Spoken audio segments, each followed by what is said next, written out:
我是一家老牌酒楼的主厨，凭一手招牌菜撑起门店。年会上，老板给所有管理层发30万年终奖，唯独给我一张空贺卡。我没争辩，次日就带着核心秘方和老伙计们开了家新店，反手抢走他所有老客。他以为我只是个任人拿捏的厨子，却不知我手里的刀既能做菜，也能斩掉他的嚣张。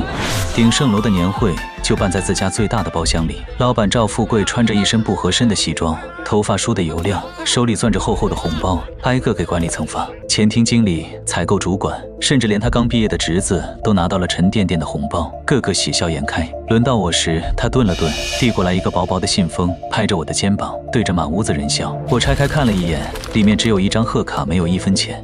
周围的目光瞬间聚过来，有同情，有讥讽，还有人偷偷憋笑。我是鼎盛楼的主厨，苏职，掌勺10年。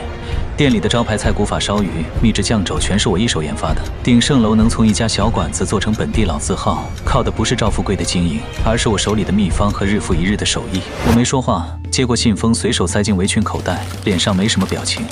赵富贵还在滔滔不绝地说我是店里的灵魂，说高尚的人不谈钱，鼎盛楼的名气就是最好的奖励。我低头看着手里的酒杯，心里只有一个念头：这10年我算是喂了狗。散场时，后厨的老徒弟偷偷给我抱不平：师傅，老板也太过分了，咱们找他要说法去。我摇了摇头，拍了拍他的肩膀：不急，好戏还在后头。回到家，我把那张写着再创辉煌的贺卡扔进了垃圾桶。10年前，鼎盛楼还是个不足100平的小馆子，赵富贵凑了点钱找我来掌勺。那时候我们挤在狭小的后厨，我每天天不亮就去市场挑食材，熬夜调试秘方，他则在前台招呼客人。他不止一次拍着我的手说：李默，咱们是兄弟，以后鼎盛楼做大了，有我的一半，就有你的一半。我信了，一门心思扑在菜上，把自己的看家本领全拿了出来，甚至把家里祖传的烧菜秘方都改良后用在了店里。慢慢的，鼎盛楼火了，开了分店，赵富贵成了人人尊敬的赵老板，而我依旧是那个在后厨烟熏火燎的主厨。他开始很少进后厨，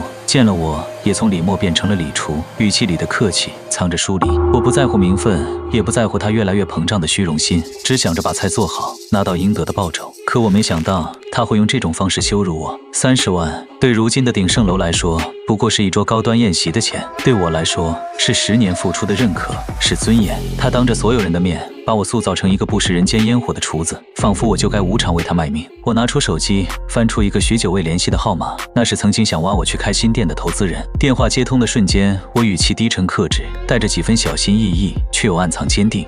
张总，你之前说的事还算数吗？电话那头的张磊沉默了几秒，随即发出爽朗的笑声。他是做餐饮投资的，半年前吃过我做的菜，就一直想挖我，给的待遇也比这里好了不是一星半点。当时我念着和赵富贵的情分，还有10年的羁绊，婉拒了他。电话接通，张磊的语气里满是惊喜：李厨，你终于想通了，我还以为你要在鼎盛楼做到退休呢。我靠在沙发上，把年会的事简单说了一遍。张磊听完瞬间怒了：这赵富贵也太不是东西了，你说你想怎么做？我看着窗外的夜色说：我要开一家新店，和鼎盛楼对着干，用我手里所有招牌菜的秘方换你的投资。张磊听完没有丝毫犹豫，立刻表明钱他来出，其他的都听我的。他甚至跟我说，前期所有投入由他承担，我不需要出1分钱，股份依旧给我40%。我心里一暖，这么多年终于有人真正认可我的价值，而不是把我当成一个只会做菜的工具人。挂了电话，我起身走进厨房，打开储物柜，拿出一个密封的盒子，里面装着所有招牌菜的秘方，还有我这些年调试的新配方。这些是我10年的心血，也是赵富贵最忌惮的东西。第二天一早，我提前1个小时到了鼎盛楼后厨，后厨的老伙计们都到了，个个低着头闷头干活，气氛很压抑。他们都是我一手带出来的，跟着我在鼎盛楼干了5、6年，有的甚至跟着我熬过最苦的日子。年会的事他们都知道，昨晚就有人私下给我发消息替我打抱不平。我走到灶台边拍了拍手，吸引了所有人的注意力。我开门见山，语气坚定地说：我打算辞职，自己开一家店。你们要是愿意跟着我，我保证月薪翻倍，年底有分红，绝不亏待你们。话音刚落，后厨瞬间安静了下来，所有人都看着我，眼里满是惊讶，还有一丝期待。大徒弟陈强第一个站了起来：师傅，我跟你走。赵富贵这孙子太不是东西了，咱们早就受够了。有了第一个，其他人也纷纷附和，说我去哪他们就去哪。我看着眼前这些熟悉的面孔，心里一热，眼眶有些湿润。这些年我们在后厨一起熬夜，一起研究新菜，一起扛过赵富贵的刁难，早就不是简单的师徒，更像是家人。我点了点头，声音有些哽咽：既然你们信我，我就一定不会让你们失望，咱们一起开一家比鼎盛楼更火的店。我们约定今天下午就一起递交辞职报告，趁着赵富贵还没反应过来，尽快敲定新店的事情。可我没想到，赵富贵竟然提前来了后厨，正好听到了我们的谈话。赵富贵脸色铁青地站在门口，眼神凶狠地盯着我，像是要把我生吞活剥。他猛地踹开后厨的门，怒气冲冲地走了进来，指着我的鼻子骂道：“李默，你反了天了！”我没有退缩，直视着他的眼睛，语气平静：“赵老板，我只是辞职，谈不上反。”辞职？你以为你走了鼎盛楼就不行了？我告诉你，少了你这个厨子，我照样能把鼎盛楼开得风生水起。他转头看向后厨的老伙计们，语气缓和了一些，带着诱惑地说：“谁愿意留下，就给谁月薪翻倍。”老伙计们没有一个动的，陈强甚至往前站了一步，挡在我面前。赵老板，我们跟着师傅不是为了钱，是因为师傅待我们好，不像你只会压榨我们。赵富贵的脸色更加难看，他没想到这些人竟然这么死心塌地跟着我。赵富贵气得浑身发抖：“你们都给我滚！以后别想在本地餐饮界立足。”赵老板，话别说太满，以后谁能立足还不一定。我拿出早已准备好的辞职报告放在灶台边。我的辞职报告放在这儿，从今天起，我和鼎盛楼两不相欠。说完，我带着老伙计们脱下身上的工作服，转身走出了鼎盛楼。走出大门的那一刻，我深深吸了一口气。这些年的隐忍和委屈，在这一刻仿佛都烟消云散了。张磊已经帮我们找好了新店的选址，就在鼎盛楼对面的商业街，位置比鼎盛楼还要好。我们一行人直奔新店，看着空荡荡的店面，心里充满了期待。可我没想到，赵富贵竟然这么快就开始使坏。当天下午就有人来新店闹事，我们刚到新店，还没来得及规划装修，就来了3个流里流气的年轻人，堵在门口不让我们进去。为首的黄毛叼着烟，双手插兜，一脸嚣张地往门框上一靠，吐了口烟圈：“小子，识相点就赶紧滚！这地方你们租不起，也开不了。”我皱了皱眉，不用想也知道，这肯定是赵富贵派来的人。他刚放完狠话，就急着来给我下马威，想逼我放弃开新店。陈强气得攥紧了拳头，就要上前理论，被我伸手拦住了。我往前走了一步，目光冷冷地扫过3个年轻人，语气平静却带着威慑：“我租的店面合法合规，你们再在这里闹事，我就报警了。”黄毛嗤笑一声，伸手就要推我。报警！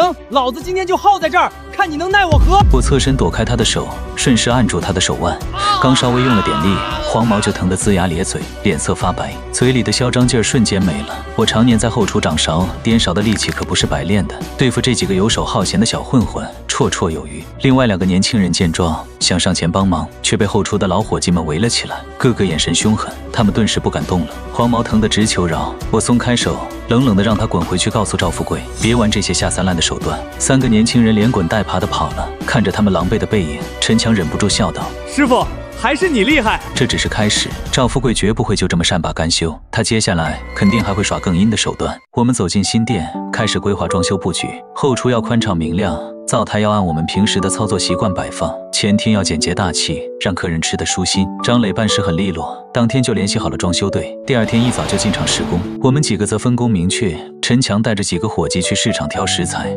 我则留在店里敲定菜品菜单，顺便调试新配方。我打算在鼎盛楼招牌菜的基础上，再推出几道新菜，口感和品相都要更胜一筹，既能留住老客，也能吸引新客。可就在装修进行到一半时，陈强突然打电话告诉我：“师傅，我们跑了3个菜市场，凡是品相好鲜活的野生鲫鱼全被人提前订走了，老板说是有人出了高价，包圆了最近3天的货。”我心里一沉，不用想也知道，这又是赵富贵的手笔。他知道食材是后厨的根基，想通过断我食材来源，逼我彻底放弃。我深吸一口气，强迫自己冷静下来，对着电话那头的陈强说：“别慌，你们先去城郊的水产批发市场看看，那里都是农户直接供货，赵富贵未必能顾到。另外，联系咱们以前认识的老渔民，让他们连夜出海捕鱼，价钱好说。”挂了电话，我看着店里正在施工的工人，眼神重新变得坚定。赵富贵想断我的后路，我偏要另辟蹊径。只是我没想到，他的算计远比我想象的还要周密。我安排完食材的事，便蹲在装修中的后厨，用临时找来的小灶台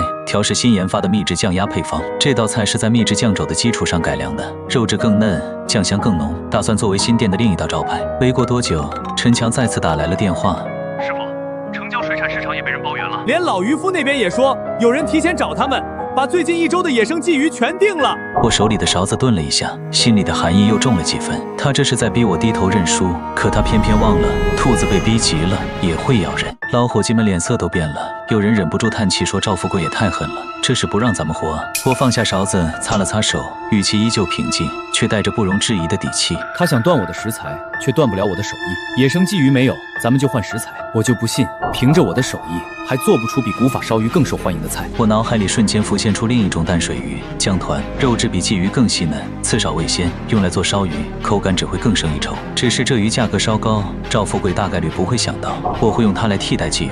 我立刻给陈强打回去，让他带着伙计们去周边的水产养殖场看看，专门找鲜活的江团，无论价钱多少，只要品相好，全定下来。挂了电话，我重新拿起勺子，继续调试酱鸭的酱汁。赵富贵以为这样就能困住我，他不知道真正支撑一家餐馆的，从来不是某一种食材，而是掌勺人的手艺，而这正是他最拿不走的东西。可我万万没想到，赵富贵的阴招还在后面等着我们。陈强带着伙计们跑了整整一下午，终于在几十公里外的一家生态水产养殖场找到了鲜活的江团。老板说，这江团是活水养殖，肉质和野生鲫鱼不相上下，只是因为运输不便，本地餐馆很少用。我接到陈强报喜的电话时，刚把秘制酱鸭的酱汁调试好，咬一口试了试，酱香浓郁，肥而不腻。心里悬着的石头终于落了一半，食材的问题解决了，新店开业的日子也能按计划推进。装修队加班加点赶工，半个月后，新店终于装修完毕。前厅简约大气，摆着10几张实木餐桌，后厨宽敞明亮，灶台、蒸箱、冷藏柜一应俱全，比鼎盛楼的后厨还要规整。我给新店取名莫畏居，既藏着我的名字，也寓意着用心作味、沉默发力，和鼎盛楼的张扬形成鲜明对比。开业前一天，我们全员留在店里试菜，每一道菜都反复调试，确保口感和品相万无一失。可就在我们准备正式开业的前一天，张贴开业海报时，却发现店门口的墙面被人用红油漆乱涂乱画，写满了难吃、坑人、卫生差之类的污言秽语。看着墙上刺眼的红油漆，陈强气得咬牙切齿地说：“肯定又是赵富贵干的，他这是故意毁咱们的名声。”我盯着墙上的字迹，指尖微微用力，心里的怒火彻底被点燃。赵富贵一次次耍下三滥的手段，从堵门断食材到现在毁名声，他是真的想把我逼得无路可走。只是他不知道，越是压迫我就越要反击。明天的开业不仅要如期举行，还要办得风风火火，让所有人都知道我李默的店不是他能随便诋毁的。我立刻让伙计们找来清洁剂和刷子，连夜清理墙上的红油漆。大家分工合作，有的蘸着清洁剂擦拭，有的用刷子反复刷洗。哪怕手上沾了油漆，磨出了水泡，也没有一个人抱怨。忙到后半夜，墙上的污言秽语终于被清理干净，只留下淡淡的印记，不仔细看几乎察觉不到。我看着疲惫却眼神坚定的老伙计们，心里满是暖意。开业当天，我特意让陈强在店门口摆上几张试吃桌，把调试好的江团烧鱼、秘制酱鸭摆出来，免费供路人品尝。我要靠手艺说话，用味道打破赵富贵的诋毁。可我没想到，开业当天赵富贵竟然亲自来了。开业当天天刚亮，我们就把试吃桌摆好，刚把江团烧鱼和秘制酱鸭端上桌，就围过来不少路人，好奇地驻足观望。有人犹豫着拿起筷子试吃，一口下去，眼里瞬间露出惊喜，连连称赞味道绝佳。看着越来越多的人围过来试吃，夸赞声不绝于耳，我心里的底气更足了。手艺不会骗人，赵富贵的诋毁在实打实的味道面前，终究不堪一击。就在这时，一阵嚣张的脚步声传来，赵富贵穿着一身名牌西装，带着几个随从大摇大摆地走了过来，径直挡在了试吃桌前。他对着围观的路人喊道：“大家别被骗了，这厨子以前在我店里就偷工减料，做的菜又脏又难吃，现在跑出来开新店，还敢出来糊弄人！”他的话一出，围观的路人瞬间停住了筷子，脸上露出犹豫和怀疑的神色，有人甚至放下了手里的试吃碟，悄悄往后退了退。陈强气得就要上前和他理论，我再次拦住了他，眼神冷冷地看着赵富贵。他这是想在开业当天当众毁我名声，让我新店开业就彻底凉掉。我没有和他争辩，只是拿起一双干净的筷子，夹了一块江团烧鱼，递到身边一位围观的大爷面前，语气平和：“大爷，您尝尝，好不好吃，您说了算。”大爷犹豫了一下，接过筷子尝了一口，眼睛瞬间亮了，连连点头。好吃，太好吃了，肉质细嫩，味道醇厚，比鼎盛楼的烧鱼还香。赵富贵的脸色瞬间沉了下来，没想到我竟然不按常理出牌，直接用味道说话。他还想再开口诋毁，却被我抢先一步，声音不大，却清晰地传到每个人耳朵里。赵老板，与其在这造谣生事，不如回去好好管管自己的后厨，别让鼎盛楼的招牌毁在你自己手里。围观的路人瞬间炸开了锅，有人附和着夸赞菜品，有人指责赵富贵恶意诋毁。赵富贵站在原地，脸色一阵青一阵白，却一句话也说不出来。而我知道，这只是我反击的开始。赵富贵绝不会就此罢休，他接下来的手段只会更狠。赵富贵被围观的路人指责得无地自容，狠狠瞪了我一眼，带着随从灰溜溜地走了。临走前，他回头看我的眼神满是怨毒，像是在说这笔账他迟早要算。他走后，围观的路人彻底放下了顾虑，纷纷围上来试吃。不少人试吃后当场就定了座位，还有人拿出手机拍照发朋友圈推荐。短短一个上午，莫味居就坐满了客人，欢声笑语不断。我在后厨忙碌着颠勺、调味、装盘，每一个动作都娴熟利落。看着前厅满座的客人，听着他们的夸赞，心里满是踏实。老伙计们也都干劲十足，前厅后厨配合默契，忙而不乱。中午忙完，张磊特意过来，看着满店的客人，笑着说：“我果然没让人失望，这人气比他预想的还要好。”我笑了笑，没有骄傲，我知道这只是暂时的，赵富贵绝不会就这么算了。果然，下午刚营业，就有几个穿着制服的人找上门来，说是市场监管局的，有人举报莫味居卫生不达标，要进行全面检查。我没有慌乱，从容地领着他们去后厨检查。后厨干净整洁，食材分类摆放，餐具消毒到位，每一项都符合卫生标准。可他们检查得格外仔细，连角落的缝隙都不放过，像是非要找出点问题不可。我站在一旁平静地看着他们，心里有底，我们的卫生绝无问题。可我没想到，他们检查到最后，竟然从后厨的垃圾桶里找出了一包过期的调料，当场就要给我开具停业整改通知书。我瞳孔一缩，瞬间就明白了，这包过期调料绝不是我们的，一定是赵富贵提前安排人，趁我们忙碌时偷偷放进后厨垃圾桶的。他算准了监管局会来检查，故意设下这个圈套，就是要栽赃陷害，让我新店刚开业就被迫停业。陈强当场就急了，指着那包调料大喊：“这不是我们的！我们的调料都是当天采购、当天使用，绝对没有过期的！”监管局的人脸色严肃，根本不听辩解，拿着通知书就要让我签字。我深吸一口气，按住激动的陈强，眼神冰冷地看着那包调料，心里清楚，此刻争辩没用。赵富贵既然敢这么做，就一定做好了万全的准备，但我绝不会就这么认栽，这口气我必须争回来。只是我没想到，赵富贵为了搞垮我，竟然连这样卑劣的栽赃手段都用上了。我盯着那包过期调料，目光扫过后厨的监控摄像头，心里忽然有了底气。装修时，我特意让张磊在前后厅后厨各个角落都装了高清监控，就是怕赵富贵耍阴招，没想到真的派上了用场。我对着监管局的人语气平静地说：“各位，这包调料不是我们的，我们后厨全程有监控，监控能证明我们的清白。”监管局的人愣了一下，显然没料到我会这么说，对视一眼后点了点头。可以，要是监控能证明你们的清白，我们就撤销整改通知。我立刻让陈强去调取监控，自己则留在原地，看着那包过期调料，心里的怒火渐渐平息，取而代之的是冰冷的决绝。赵富贵一次次逼人太甚，这次我不仅要自证清白，还要让他为自己的卑劣手段付出代价。陈强动作很快，几分钟后就把监控调了出来，画面清晰地显示，上午我们忙碌时，一个穿着鼎盛楼工作服的小伙计，趁后厨没人注意，偷偷溜了进来，把一包东西扔进了垃圾桶，正是这包过期调料。监管局的人看完监控，脸色瞬间变得严肃，当场撕掉了整改通知书，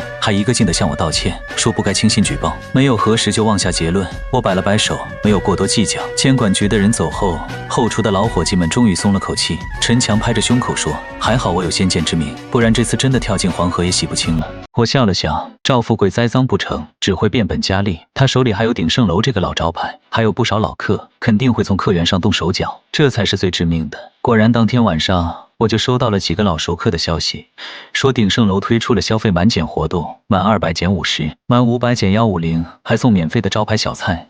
不少老客都被吸引过去了。我看着消息，指尖微微用力。赵富贵这是想靠低价拉拢客源，打价格战，逼我跟着降价。可我心里清楚，餐饮行业靠低价迎来的客人，迟早会因为味道流失。但我也不能坐视不管。莫味居刚开业，客源还不稳定，要是被鼎盛楼抢走太多老客，新店的人气迟早会凉下去。我沉思片刻，心里有了主意。既然赵富贵打价格战，我就用味道和诚意反击。我立刻召集老伙计们，宣布了我的决定，推出老客回馈活动。老客到店消费，不仅送一份秘制酱鸭拼盘，还能免费办理会员，会员享终身9折优惠，而且每一道菜都比鼎盛楼分量足3成。老伙计们纷纷赞同，干劲十足。可我没想到，赵富贵得知我的举动后，竟然直接对准了莫味居的命脉。第二天一早，后厨的一个老伙计就红着眼眶找到我，手里攥着一张纸条，声音带着委屈和犹豫：“师傅，这是昨天晚上有人塞到我家门口的，你看看。”我接过纸条，上面的字迹潦草却嚣张，写着跟着李默没前途，鼎盛楼给你月薪3倍，再给你一笔安家费，要么跳槽，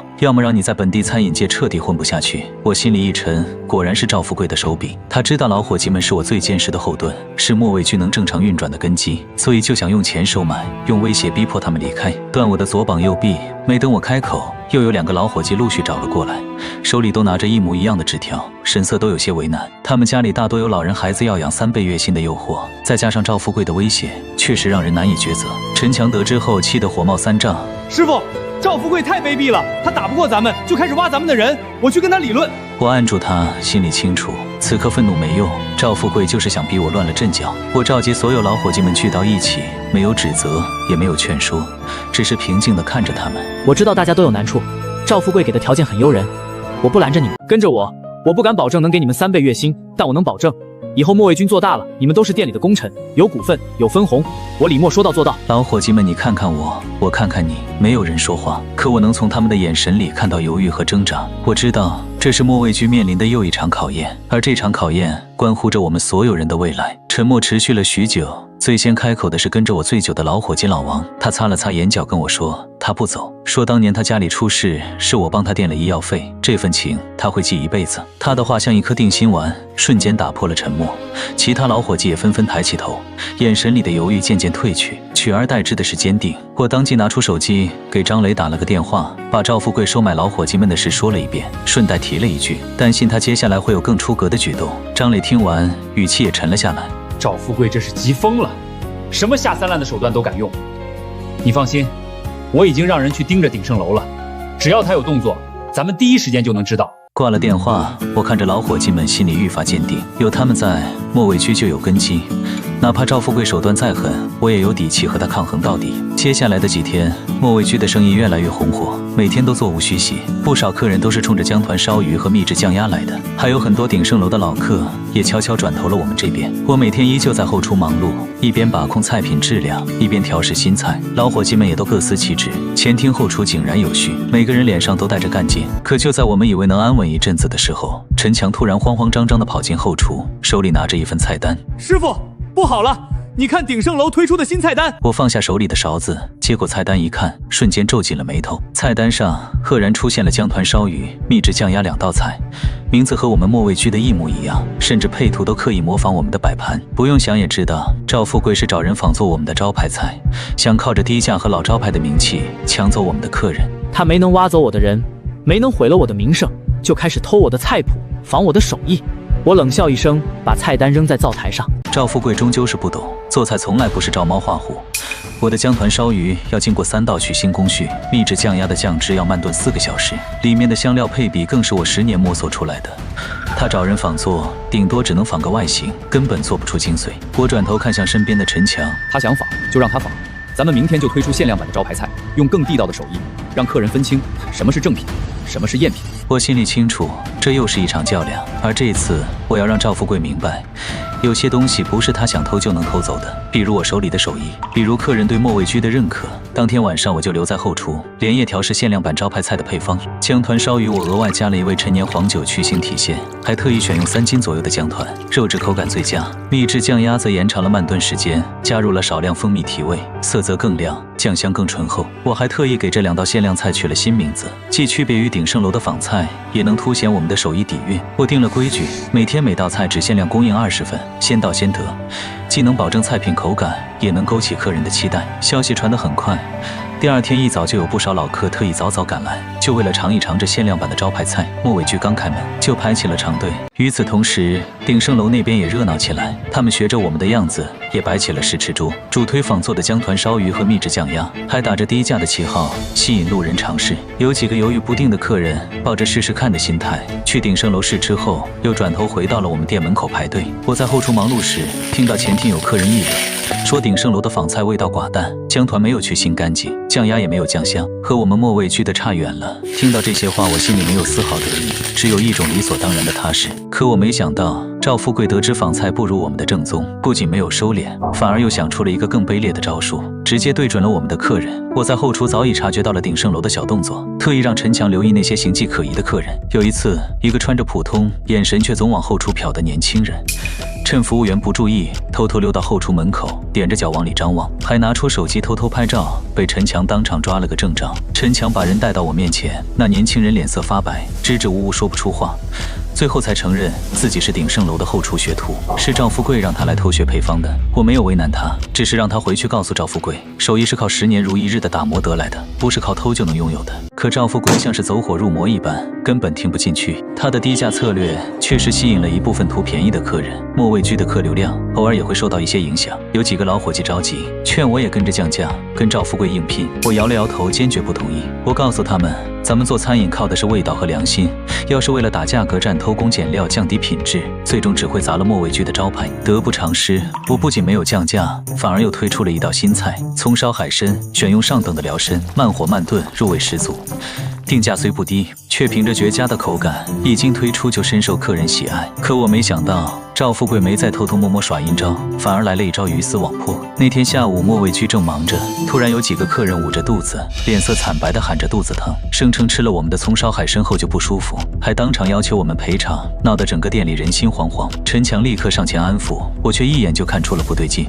这几个客人神色慌张，眼神躲闪，不像是真的难受，反而像是被人刻意安排来的。这一次我没有再被动防守，看着闹得最凶的那个客人张口就要送他去医院。我跟他说，如果真的是我们的问题，我10倍赔偿，但若是有人故意造谣滋事，就别怪我不客气。我的话刚说完，那几个闹得最凶的客人脸色瞬间变了，眼神里的慌张更甚，互相递了个眼色，竟然想悄悄溜走。陈强眼疾手快，立刻带着几个伙计拦住了他们。被拦住的客人支支吾吾，半天说不出一句完整的话。其中一个心理素质差的当场就慌了神，哭着承认是赵富贵给了他们钱，让他们来假扮食物中毒，故意闹场，毁掉莫味居的名声。周围的客人听完瞬间炸开了锅，纷纷指责这几个人没良心，也有人感慨赵富贵太过卑劣，连这种损招都想得出来。我看着眼前的闹剧，心里的怒火彻底平息，取而代之的是一种尘埃落定的平静。赵富贵已经穷途末路，他的每一次反扑都只会让自己更难堪，而莫味居只会在他的算计中愈发坚定地站稳脚跟。闹剧平息后，不少客人主动拿出手机，把刚才的一幕拍下来发到网上，一边谴责赵富贵的卑劣，一边夸赞莫味居的诚信和味道。没一会儿，莫味居遭恶意诋毁，赵富贵栽赃陷害同行的话题就悄悄在本地美食圈传开了。莫味居不仅没受影响，反而因祸得福，名气更大了。